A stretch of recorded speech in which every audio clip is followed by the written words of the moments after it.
Imagine waking up to the love of your life, handing you divorce papers, just 3 days after her father's funeral. The same woman who wept into your chest like a child, sobbing with trembling shoulders and tears that soaked through your shirt, now drops a stack of crisp legal documents onto the kitchen table like she's tossing out yesterday's mail. Then she looks you in the eye and says, with a voice so flat it could cut marble, "You're useless to me now, slash." But what she didn't realize, what she never even thought to check, was that she hadn't read the will. Not really. Not the fine print. And that's where this story takes a sharp turn. I picked up the papers slowly, deliberately. Her signature already there, bold and shaken. I didn't flinch. I didn't breathe. My chest didn't tighten. My heart didn't race. It slowed, settled, turned to stone. I looked up and said, "Don't regret this later." She laughed. A short, sharp scoff. A sound like glass cracking under pressure. She thought she'd won. That I'd crumble. That I'd beg or cry or fall apart. But what she never realized, what she was too arrogant to even suspect, was that I'd seen this coming. I'd been preparing. See, betrayal doesn't just happen. It brews. It whispers before it screams. And I'd been listening for a long time. I met Lena 10 years ago on a rooftop under string lights and too loud music. She had this magnetic energy, sharp, wild, intoxicating. She was barefoot, drinking cheap wine out of a plastic flute, and laughing like she owned the stars. We were broke, dreamers. Talking about someday homes and ocean fronts and a life we'd build together from nothing. She told me once, "I want a house near the sea, where the windows always rattle from the waves." I swore to her we'd get there. That I'd build it, brick by brick, from whatever scraps I could find. So I worked. I sacrificed. 3 jobs. I gutted my 20s trying to scrape together a future for us. Meanwhile, she floated.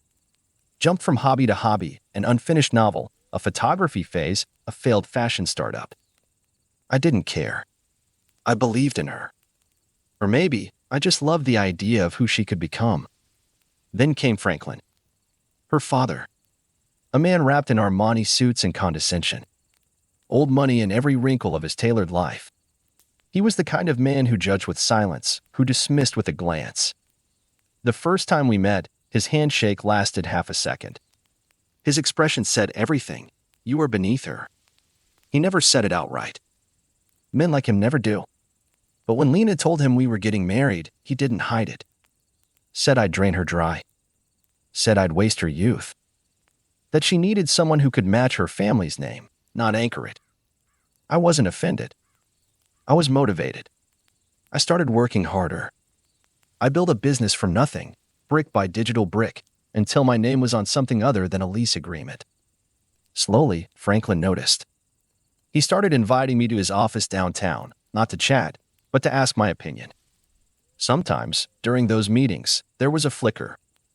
A moment when our eyes met and I felt like he saw me, not the nobody his daughter married, but a man building something real. He'd sip whiskey, pause, and grunt when I made a point he didn't expect. That was as close as he came to praise. It was the most honest part of our relationship. And in the end, he chose me over her. Because unlike Lena, I had earned it. Her father. Old money. Ruthless. Brilliant. A man who walked into a room and made it colder. He hated me on sight. Told Lena she was wasting her life. Cut her off when we married. Said I'd drain her dry. But I didn't beg. I built. A small investment firm, then a portfolio. Then success. And eventually, Franklin noticed. He started inviting me to lunch. Started asking my advice on taxes, real estate, trusts. He never said he respected me, but he started listening. That meant more. Meanwhile, Lena started to change. At first, it was small. Fewer kisses goodnight. Shorter phone calls. More guarded glances. Then came the secrecy. Late nights. Vague explanations. Locked screens. One night, I saw her smile at a text. That kind of soft, real smile that used to be just for me. I asked what was funny. Memes, she said. Lena never laughed at memes. Franklin got sick. His decline was sudden, a sharp downturn that left even the doctors scrambling. I remember Lena watching him in that hospital bed, expressionless, absent. Not once did her fingers tremble when she signed the final papers for palliative care. Then he died. The funeral was a parade of black dresses and crocodile tears. Lena wore oversized sunglasses, looked bored during the eulogy. I caught her texting during the priest's blessing. 3 days later, she served me divorce papers. Said I should be grateful for the ride. What she didn't know, Franklin changed his will. Months before his death, he came to me. He saw through Lena. He saw the entitlement growing in her like rot. So he rewrote everything. Gave me control. Not just over money, over the legacy. He made me executor. On one condition. Let her think she's in charge.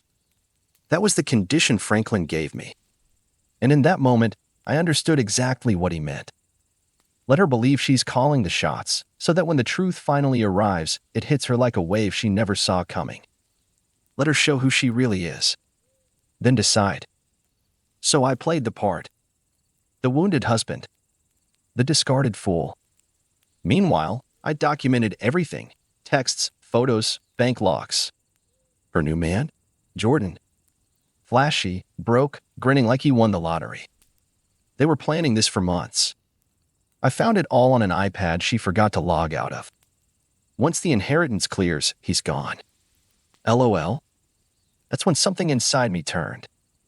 Not to hatred. Hatred is too hot, too obvious. I turned cold. I wanted her to understand exactly what she lost. I visited Franklin's lawyer, Thomas. He'd always been blunt. Said Lena had no depth. No patience. He handed me a sealed copy of the final will and grinned. Let her hang herself, he said.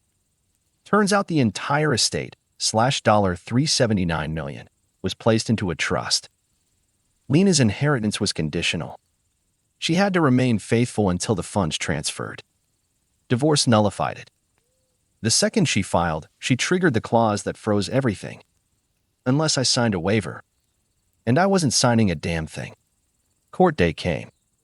She strolled in like a movie star. White pantsuit. Sunglasses. The con man in the back, smirking. I approached the bench. Your Honor, I said. Before we proceed, I'd like to present Exhibit A. Emails. Recordings. Bank statements with late-night timestamps. Pictures. Wire transfers to her lover. Proof of manipulation. Fraud. Betrayal. The room went still. Her lawyer stammered. Lena's smirk cracked. Then Thomas stood and handed over Franklin's statement. Lena Delqua's inheritance is contingent on moral conduct within marriage. She has failed that condition. The estate is now frozen indefinitely. She leapt up. You're lying. No, Thomas replied. You just didn't bother to read the fine print. The judge's gavel dropped like thunder. Lena turned to me, voice shaking. You planned this. I met her eyes. Yes. You taught me how / Jordan slipped out the back. Coward. She lost everything. Today, I live by the sea. The house we once dreamed of. There's a plaque out front with Franklin's name. He earned it. He saw through his daughter. He trusted me to finish the lesson. And Lena? Still trying to claw back what she destroyed. Bridges are ash. The money? Protected. Untouchable. And me? I wake up to waves. She thought she buried her father. But what she really buried was her future. The irony? She never saw it. She brought the shovel and still thought she'd be standing at the will reading with open hands. Instead, she ended up digging her own grave, one lie at a time. But what she really buried was her future. This wasn't revenge. This was justice. Cold. Calculated. Final. She chose greed. I chose peace. She's drowning now / and I'm finally breathing.